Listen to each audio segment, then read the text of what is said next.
قرآن مجید فرقان حمید کی سورہ الکہف میں نہایت واضح اور حکمت کے ساتھ بیان فرما دیے۔ لیکن محترم دوستو، ہماری آج کی گفتگو کا محور یہ نہیں کہ تینوں سوالات کے جوابات تفصیل سے بیان کیے جائیں، بلکہ ہم صرف اس پہلے سوال پر توجہ دیں گے جو ان نوجوانوں کے بارے میں تھا۔ وہ نوجوان جو اپنے ایمان کو بچانے کے لیے اپنی بستی، اپنا ماحول اور اپنی آرام دہ زندگی چھوڑ کر نکل کھڑے ہوئے۔ یہی وہ لوگ ہیں جنہیں ہم اصحاب کہف کے نام سے جانتے ہیں۔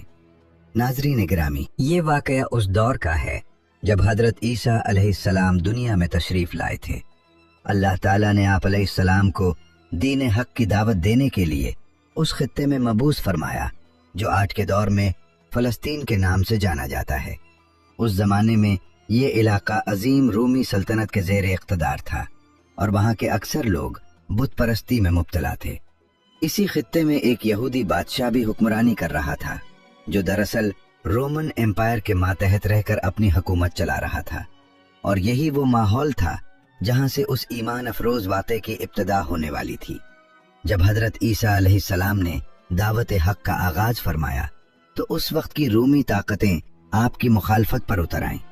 حالات یہاں تک پہنچے کہ آپ کو گرفتار کرنے کی کوشش کی گئی اور آپ کو سولی دینے کا ارادہ کیا گیا، مگر اللہ تعالیٰ نے اپنے حکم سے آپ علیہ السلام کو زندہ آسمان کی طرف اٹھا لیا اور دشمن اپنے منصوبے میں ناکام رہ گئے۔